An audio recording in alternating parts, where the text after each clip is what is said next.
Okay, round 2 time videos. This is Hotrod Deceiver, basically a Bucktail Deceiver. Just got just a little bit of extras on the inside. I wanted something that was a single hook variation of the Smalley Shad, the previous video. But I didn't want it to be as aggressive in the water. I wanted something that just basically swims, turns a little bit, glides, you know, that kind of thing. So I went with the standard Bucktail Deceiver as a base model, built it from there, and this is what we got. Okay, so we're going to start with the Arex TP610 and 2/0. This will still end up being about 5 1/4 to 5.5 inches long. It's just a single hook version. I'm going to make kind of a tequila sunrise shad color. I'm using Danville fine mono for this one. I mean, you can use 140, 150 denier, kind of whatever you want. If you like 210, go for it.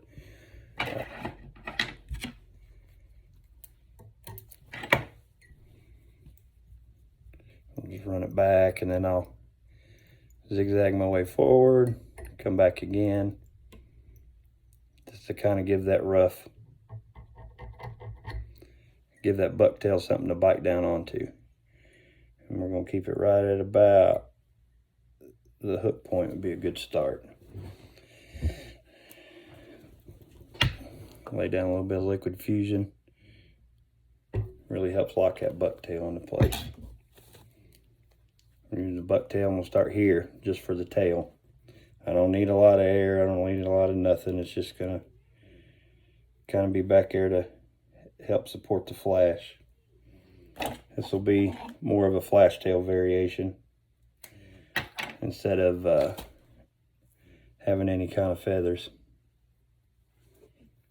Strip out the junk. I'm going to keep it pretty sparse. Basically just enough to go around the shank. Long enough.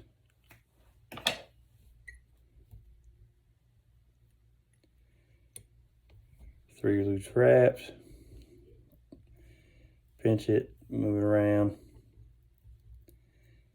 You don't have to, but I like to spin it just a little bit, get it to flare, just so I can get all the individual fibers worked around the shank. And then once you grab it, hold it kind of straight. Loose wraps at the end, and then as you go back towards the butts, start getting tighter and tighter and tighter until you tighten them all the way down, and that'll hold that straight. So doing the flash tail, coming in with, I don't know, probably 5 or 6 strands pearl polar flash, and then I will also use about 4 strands of the micro flashaboo in the opal.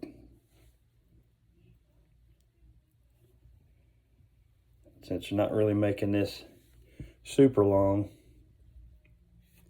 take about an inch or so, just cut it off. It doesn't need to be that long. We'll come in here and taper this just a little bit.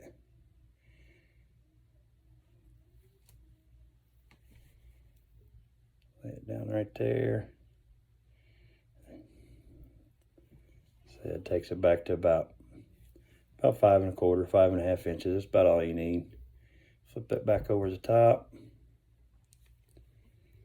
2 loose wraps, just like we normally do. Take the thumb, kind of spread it around. If it ain't perfect, it ain't no big deal. Okay, back over. That's basically just the tail section. Come up maybe, about there, maybe 1/4 inch off the front. We hit that with a little super glue, just to really lock it all down in place.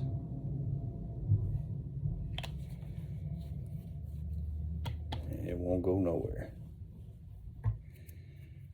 All right, a little more liquid fusion. If you ever get it to come out. Now we'll step up with the other color. It's almost a pastel, pinkish purple. I don't even know what color you'd call it. We're going to move down the tail just a little bit and grab, we want something's got a little more hollow in it. That way it'll flare out. But we're still going to keep it pretty sparse. It's a very, very light fly. You could, even at 5.5 inches long, I mean, you could throw it on, if you really wanted to, you could throw it on a 5 weight. I throw them on a 6 weight all the time. You don't need much more than that for this next stack, next stack. And we're going to come back about 3/4 of the way down the other tail.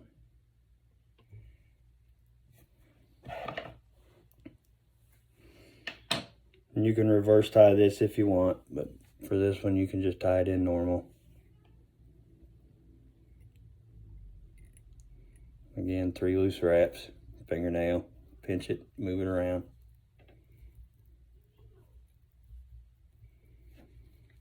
Make sure we got even coverage. We do. Snug her down.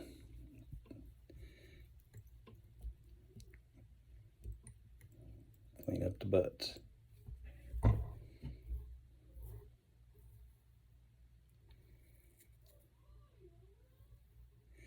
Okay, now this is where it gets a little different. I'm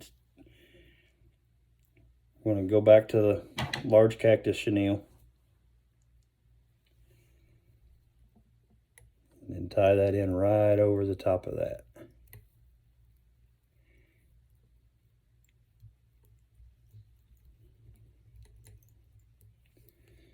Okay. And we'll keep them close, pretty much, and do 6 touching wraps forward.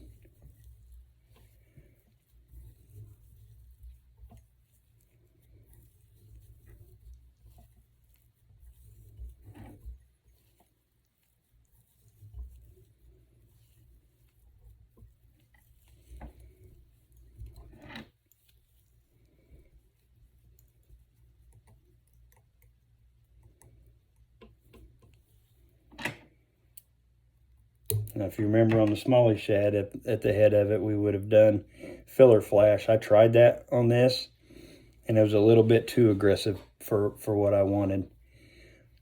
With just the cactus chenille, I mean, they don't hold no water, so it keeps it very light, but it gives you a little bit more of that when it's coming through the water. It just kind of glides and turns off, glides and turns off, instead of really snapping.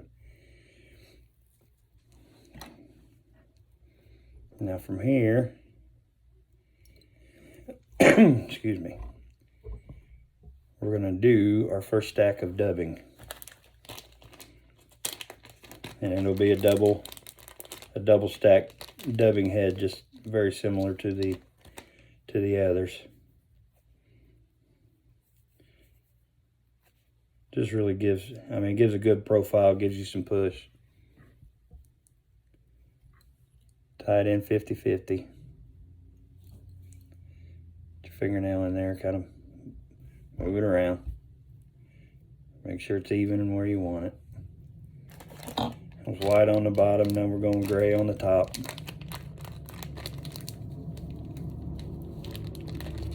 And we're going to do a healthier pinch on the top than what we did on the bottom, almost double.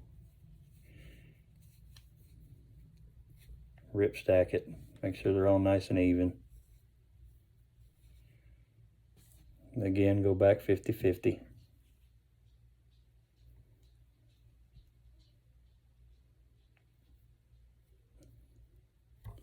Sure it's nice and snug. Peel that back, come up from underneath, pull that back, and then build up a little dam in front of it. This locks it down so it don't go nowhere. I'll go ahead and comb that out.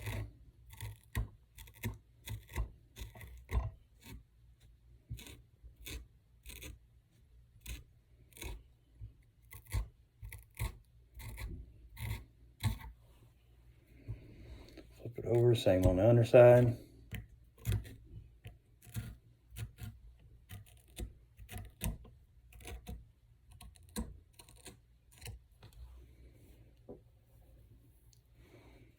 kind of see how it's starting to take its shape. Okay, and here we're going to go back with our last stack of bucktail, but we're going to do a reverse tie. But we're not going to tie the butts down. We're going to leave them kind of flared out. It'll help with the profile once it's in the water.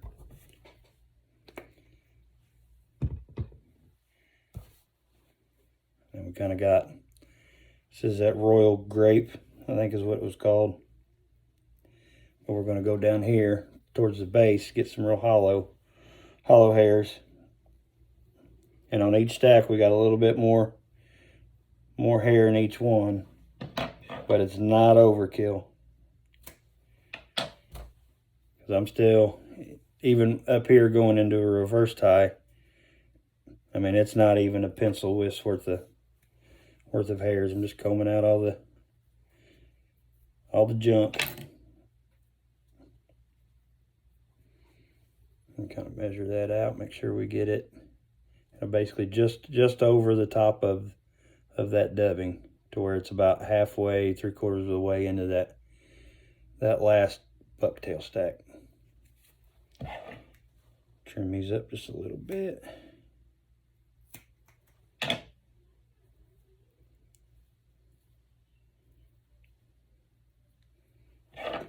Flip it, clean them up again. Okay. I'm basically gonna lay these. You can kind of see where the butt's just going over the top of the dubbing. And then we'll come in 3 loose wraps like we've done on all the others.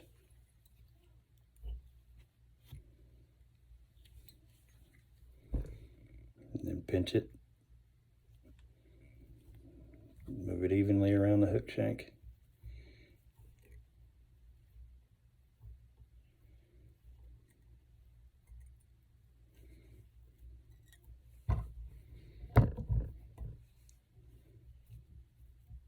Yeah, that's good. Pull.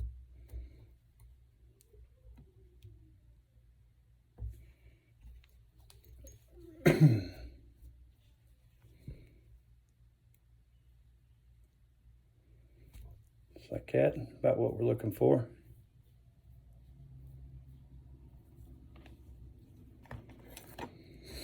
And take your push tool or your hollowed out pen. You can even use your fingers. Doesn't really make a difference. Make sure everything's nice and spread out where it looks even.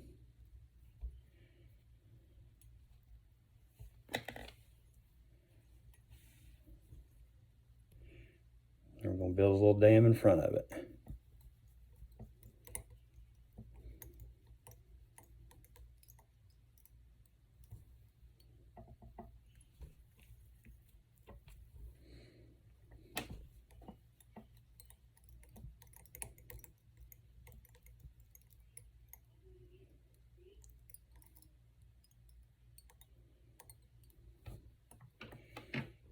That'll be about right.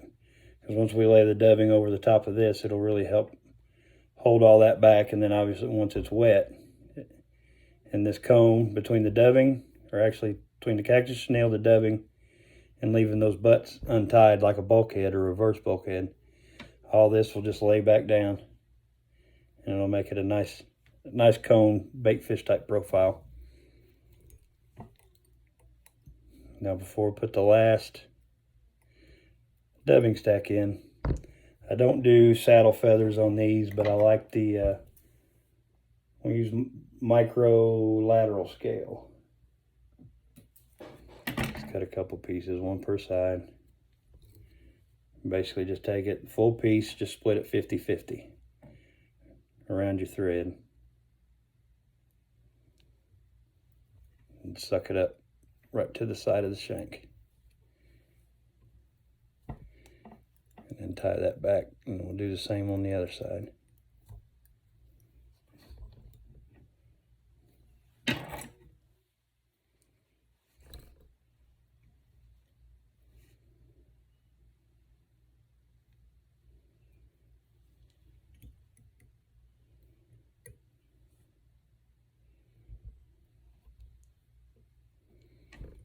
Hold it in place, wrap it back. If you want to use saddle feathers, you can.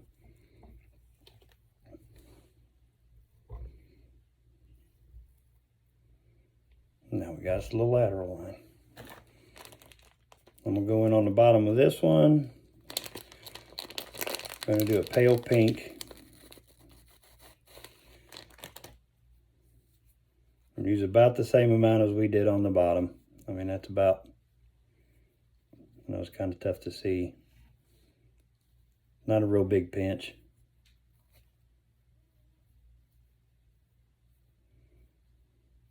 Ripstack it like we did on the others.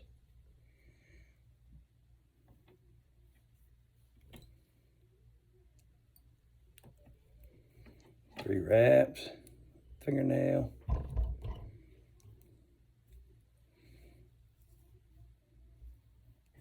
Okay, and come in over the top. I'm gonna use the Bruiser Blend, the Alpha Wolf. I like that on some of the shad patterns. It's really, really cool color. And basically just like we did on the back, it's gonna be double the thickness, ripstack.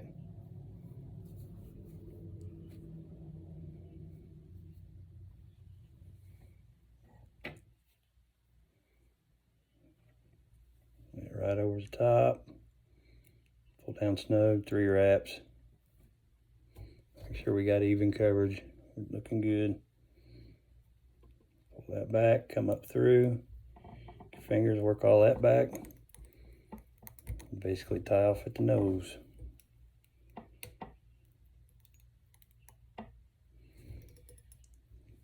Do a quick whip finish.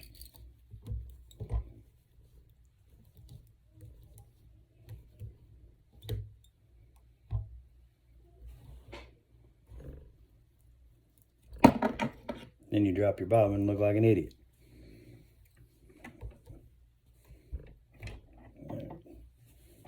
Snug that up.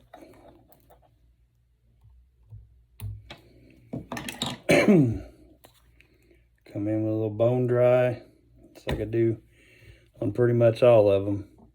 I like to come in here and finish it off with that just for some durability. The way it doesn't go anywhere.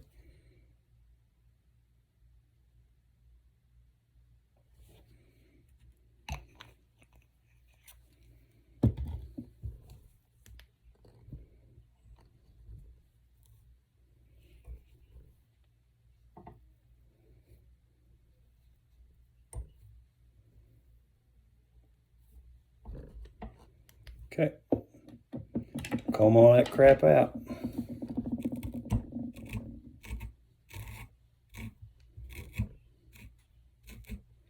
So once you can wet this down and hang it before you do the eyes.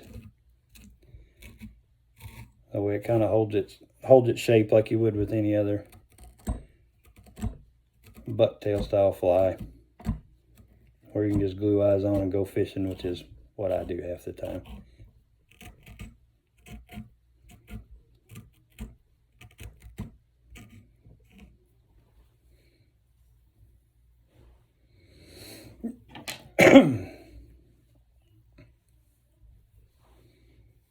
Pretty much how that looks. Okay, we'll come in with some eyes. I like the 8mm or 8.5mm ones on these. That big eye look it looks kind of neat to me. So we'll come in with our E6000.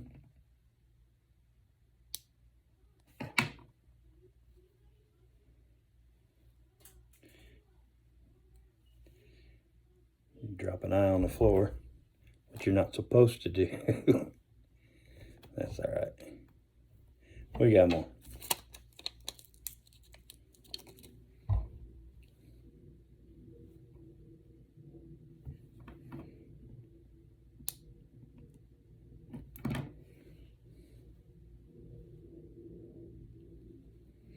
Okay, we'll get this other one set in place.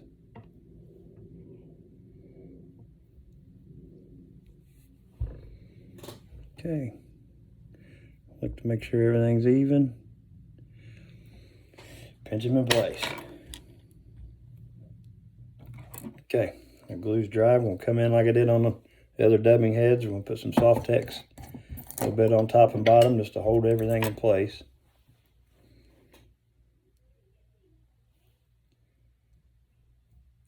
Doesn't take a whole lot. Just a little dab on your bodkin.